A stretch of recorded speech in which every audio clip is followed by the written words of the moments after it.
Bienvenue sur Thaïlande News, votre rendez-vous avec l'actualité de la Thaïlande en français. Dans cette édition, le ministre de l'Énergie, Akanat Promphant, annonce une ligne dure contre le stockage illégal de carburant tout en lançant une réforme du secteur. Les prix du carburant commencent à baisser avant Songkran avec un approvisionnement jugé suffisant. Le bilan routier de Songkran s'alourdit rapidement, 71 morts et 317 blessés en seulement 2 jours. À Trat, 6 hommes arrêtés en mer alors qu'ils tentaient de faire passer clandestinement nourriture et produits vers le Cambodge. À Pattaya, 2 étrangers provoquent des dégâts en utilisant un extincteur en pleine fête de pré-Songkran avant de prendre la fuite. Une vidéo virale montre un chauffeur de moto-taxi gifler un touriste indien en pleine rue à Pattaya. Et c'est parti!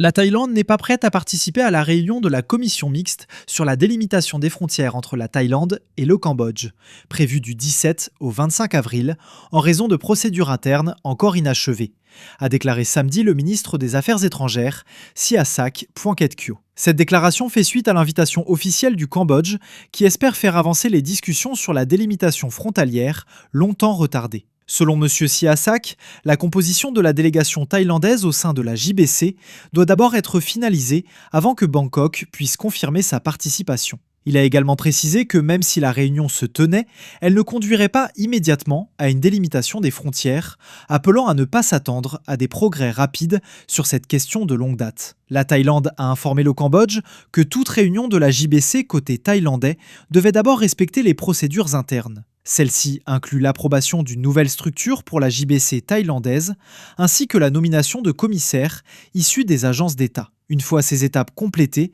le pays sera prêt à avancer. Interrogé sur la possibilité de présider la JBC, M. Sihasak a estimé que ce rôle devrait revenir à un expert technique, soulignant que les travaux de la commission reposent largement sur le droit international et les questions de frontières. Ce poste exige donc une expertise spécialisée ainsi que la participation d'organismes clés. Il a reconnu les efforts du Cambodge pour organiser rapidement la réunion, tout en affirmant que la Thaïlande devait suivre son propre calendrier. Il a ajouté qu'il pourrait évoquer ce sujet avec son homologue cambodgien en marge du sommet des dirigeants de l'ASEAN au début du mois de mai. Concernant les documents historiques relatifs aux frontières, M. Sihasak a indiqué que la France avait coopéré avec la Thaïlande en autorisant l'accès à ces archives.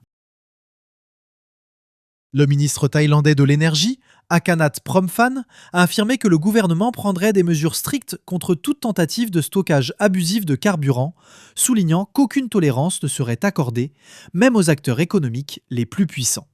Toute personne reconnue coupable s'exposerait à de lourdes sanctions légales. Dans un contexte marqué par les tensions au Moyen-Orient, il a indiqué avoir engagé une réforme du secteur énergétique afin de répondre aux défis structurels à long terme. Le Fonds pétrolier national, qui accuse actuellement un déficit d'environ 60 milliards de bahts, doit notamment être réorganisé pour en limiter le rôle et garantir sa viabilité. Selon lui, les mécanismes du marché ne fonctionnent pas normalement en période de crise.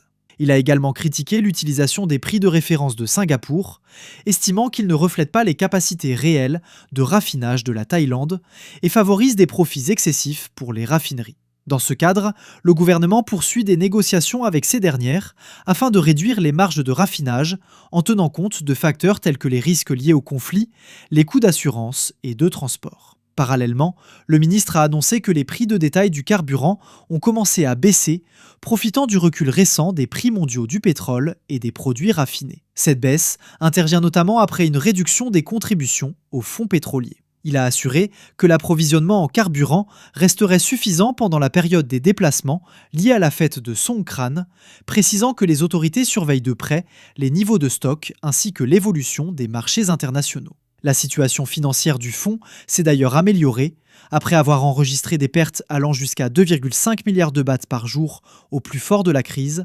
Celles-ci ont été réduites à environ 400 à 500 millions de bahts quotidiens, un niveau jugé gérable. Les prix du pétrole brut et des produits raffinés, notamment le diesel sur le marché de Singapour, ont fortement diminué ces derniers jours, ouvrant la voie à de nouvelles baisses potentielles sur le marché intérieur. Toutefois, les ajustements futurs dépendront de l'évolution de la situation internationale, en particulier des incertitudes liées aux tensions géopolitiques. Le ministre a également précisé que la réduction de la taxe d'accise sur les carburants reste une solution de dernier recours en raison de son impact sur les recettes de l'État. Toute mesure en ce sens devrait être ciblée vers les populations les plus affectées. Concernant l'électricité, il a indiqué qu'une hausse prévue des tarifs pourrait être compensée pour les ménages à faible consommation grâce à des subventions, afin de garantir une tarification plus équitable. Enfin, Akanat Promfan a réaffirmé sa position ferme face aux abus, déclarant qu'il ne céderait jamais aux intérêts économiques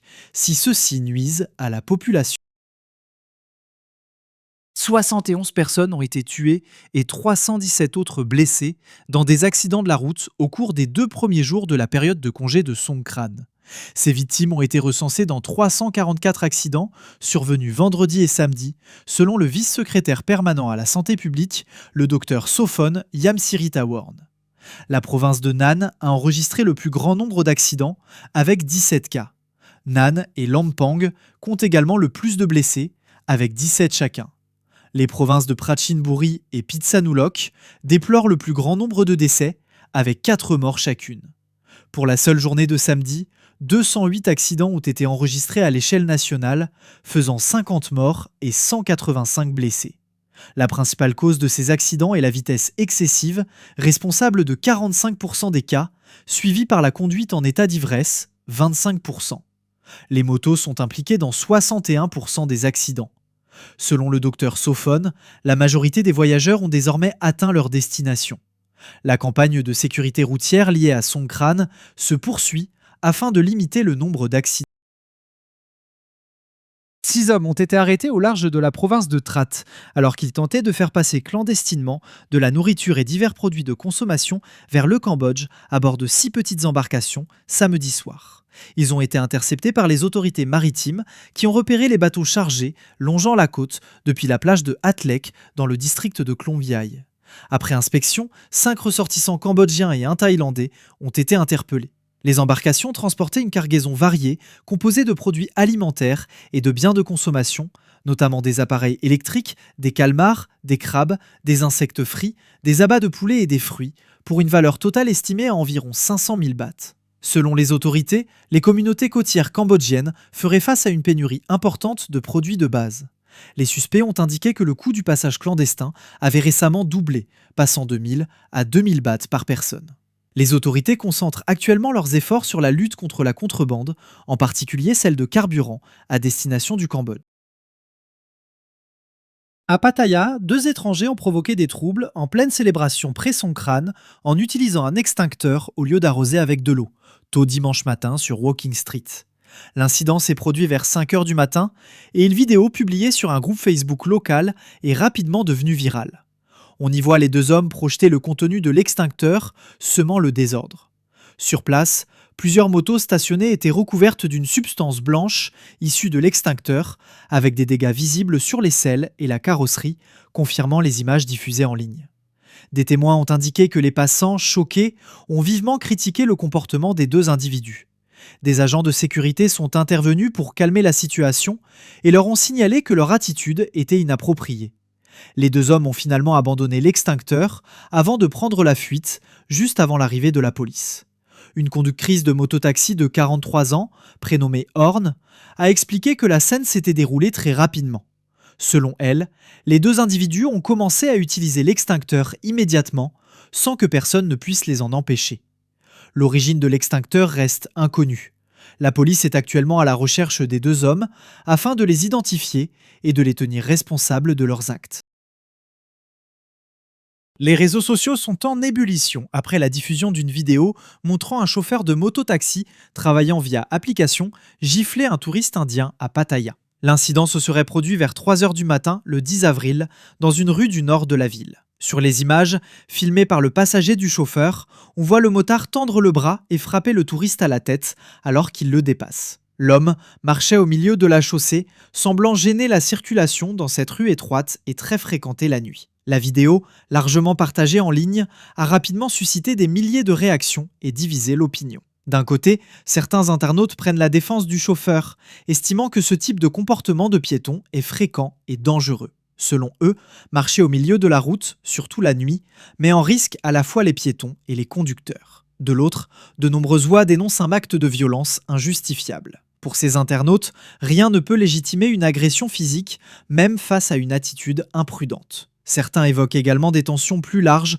entre habitants et touristes. L'incident survient à l'approche de Songkran, période durant laquelle la ville connaît une forte affluence et une activité nocturne intense, ce qui tend à accentuer les frictions entre usagers de la route. À ce stade, aucune plainte officielle n'a été signalée et les autorités n'ont pas communiqué sur d'éventuelles suites judiciaires. Merci d'avoir regardé. Abonnez-vous pour ne rien manquer de l'actualité en Thaïlande et partagez autour de vous. À demain, même heure.